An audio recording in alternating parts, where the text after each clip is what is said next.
I might be deleting this video later. I'm not sure. Might cut a clip out from it. I don't know. Anyway, Jordan 4 white cements are not the only thing we're going to be talking about today. I actually got a lot of good news for you guys today. But first, I just want you guys to remember for a second who told you about the Black Toe Jordan 1 shock drop before it happened. Way in advance, before anyone was talking about it. Obviously, they ended up being bricks after, so no one really cared, but it doesn't change the fact that I always have your best interests in mind. Not to mention the stock slashes. Before we even knew the stock on the Jordan 12 flu game or the Jordan 5 black metallic, I always have your best interests in mind, guys. I'm always trying to look out for your best. I want to see you guys cook. I want to see you guys make profit or just be able to not sleep on the pairs you want in your collection. I always have your best interests in mind. Anyway, I also got some bad news for you guys, and that is if you have bought from StockX before, you might want to double check your pairs. And that's because just the other day, it looks to be true. Nike won summary judgment, essentially a decision based on the facts before trial, only on its claim that StockX distributed 4 pairs of counterfeit sneakers to Nike's investigators and 33 other pairs to Roy Kim. So, this isn't the full trial, but basically, it's a small win for Nike versus StockX ahead of the actual trial. The actual trial is going to be set sometime between June 15th this year and November 15th this year. So it's definitely going to be interesting to see how that plays out. In my opinion, I think they're most likely going to reach a settlement. At least that's in StockX's best interest, in my opinion. But it looks to be true that StockX did indeed sell fake sneakers to Nike's investigators. So technically, it's only been proven that these pairs sent to the investigator were fake, but the problem is what that implies. Obviously, Nike can't have, every single pair that was sent to everyone during that time period investigated. They only had one investigator purchase the shoes, and there were a lot of fake shoes in that bunch. So if you had purchased any sneakers, during that time period, or even now, it might be something that you want to investigate yourself, just to be extra cautious, because it is not looking good for StockX. It's looking like most of the fake sneakers were Jordan 1 Mochas, Hyper Royals. There's some other ones too. Now, this doesn't say anything about where StockX is at currently, but during that specific time period, when there was a lot of controversy, it's not looking great, to say the least. But some good news to cheer you up. We just got our first look at the undefeated Jordan 4. Reminder, these are going to be dropping on June 28th for $225. This collaboration is actually a big deal. It was the first collaboration with Jordan and a retailer, and they were extremely hyped back in the day. You should expect them to be very hyped and probably very limited and hard to get to now. Even though undefeated collabs don't really have the same hype they used to, this pair definitely should. So this is a pair to look out for whether you want them for personal in your collection or if you're looking for a resale opportunity. We also got another look at the Jordan 4 Rare Air. Now, a cool fact about these is that 25% of the stock is going to come with a gold tongue tag. And these are going to be more rare, obviously, than the other 75% of the stock. And you don't know if you're going to be getting that pair or not, but after the fact, once you get the pair, you're going to know if your pair is more valuable or not than the others. And it'll be cool to see if Nike continues to explore this same concept on other sneakers. Either way, it's clear Nike really wants to embrace collecting, then the art of exclusivity inside of the sneaker game, which I think is fantastic. We've been seeing this on the last general releases too. We've been seeing it even on the banned Jordan 1. They're making things more limited. They want to bring back the art of collecting. They know that exclusivity is important. Then we also saw official images load for the Jordan 9 Cool Gray. I mentioned in the last video a little update that the stock for these is looking quite low. Obviously, Jordan 9s in general don't tend to have the highest demand. In fact, it's been a very, very long time since we've ever seen a Jordan 9 resell, but I think there is some slight potential on these based on how the stock is looking right now.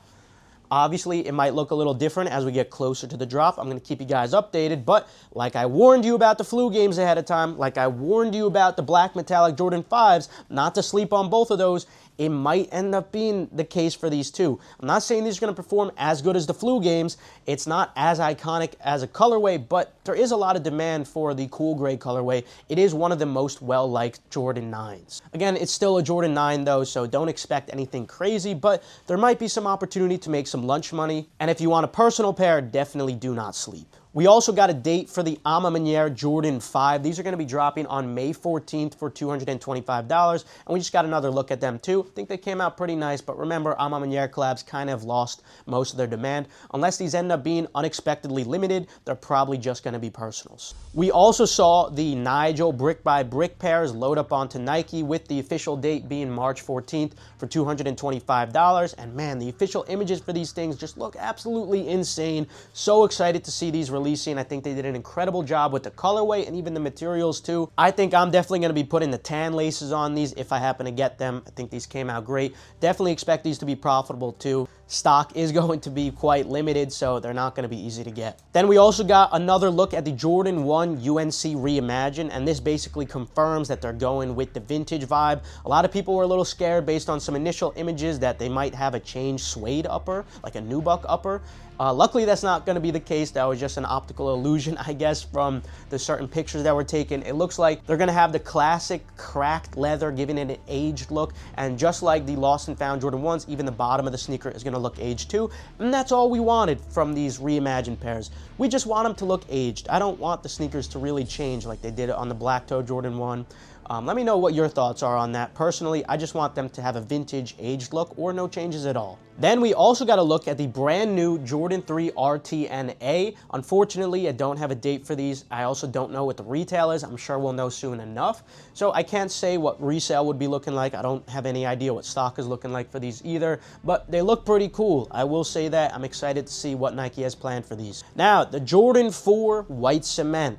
Obviously, this is a sneaker that is a really big deal. It's a classic colorway. A lot of people are super stoked that these are finally releasing, me included, because back in 2016, I wasn't able to afford these. So now, seeing I have another chance as an adult to finally get these is really incredible. I love this colorway. It's a classic. Everyone needs this in their collection if you're a Jordan collector. But anyway, some great news for these. These should be having a shock drop, but the full release for these is going to be on May 24th for $225. Even with that elevated retail, I still am expecting these to be profitable, and I don't know what stock is looking like right now. I'll know closer, so just make sure you subscribe and enable post notifications. But as of now, I have no idea what stock is.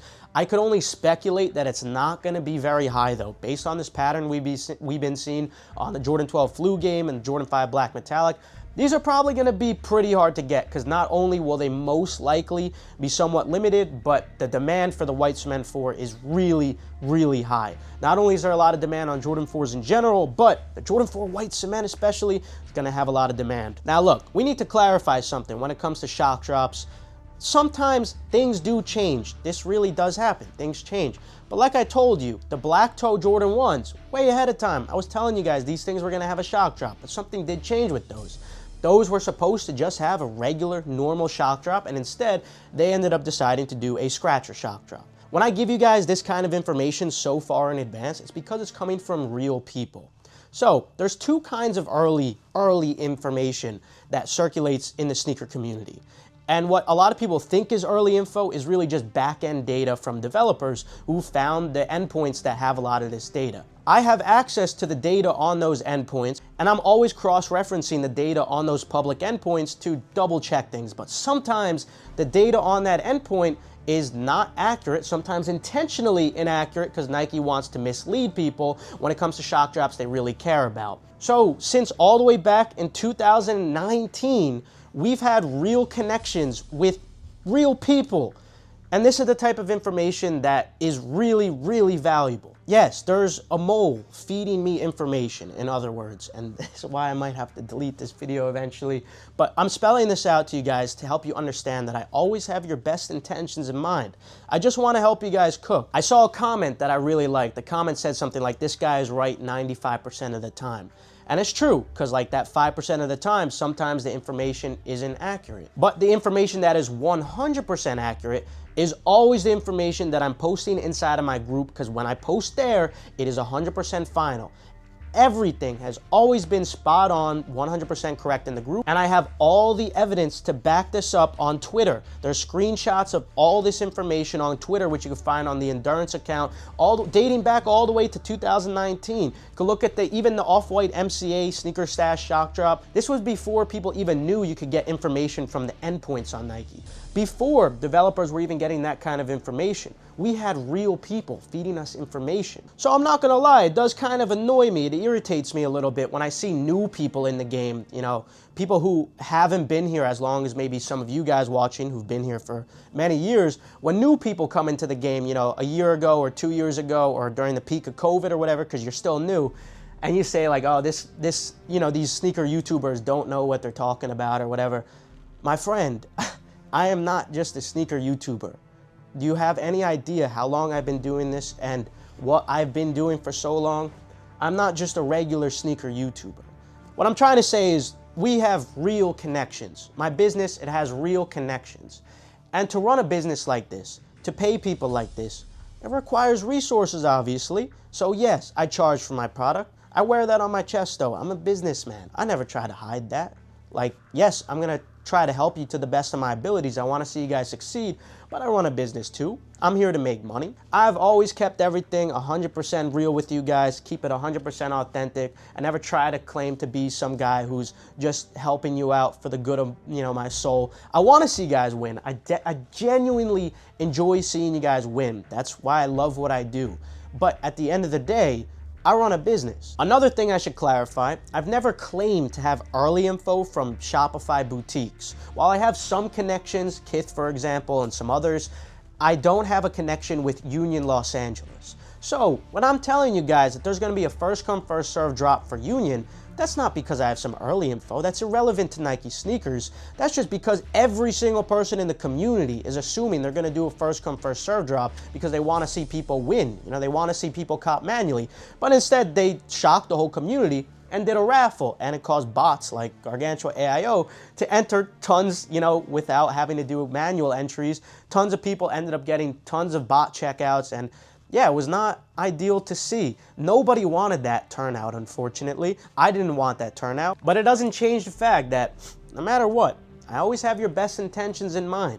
I'm always trying to help you guys cook. Oh, and another thing, even without the Union first come, first serve drop, people have been making a lot of money on these Jordan 12 and Jordan 5 restocks, the Pokemon restocks. The last couple of days alone, people have made a lot of money.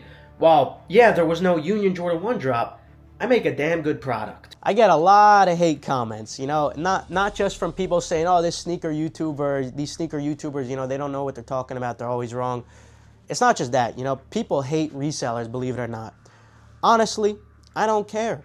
I've been doing this for so long, I don't mind at all. If you want to see me as the bad guy, if you want to see me as the villain because you want to scapegoat, because you don't want to accept that Nike makes things limited intentionally for their business model, that's okay.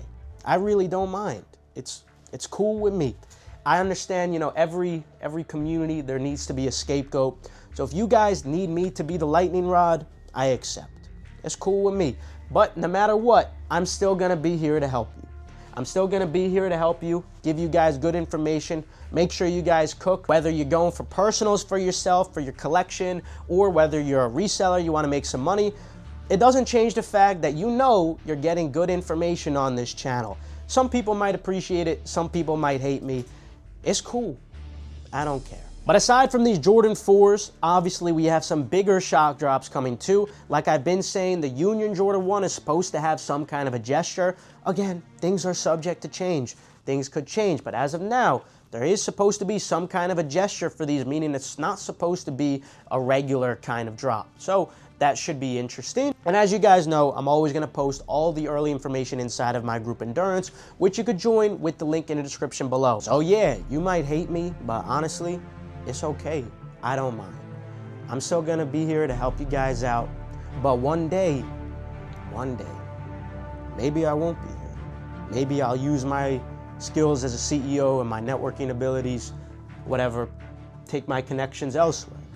Pursue another business endeavor, and then perhaps then you will finally appreciate. Perhaps then you'll say, Patron was right. Patron was right.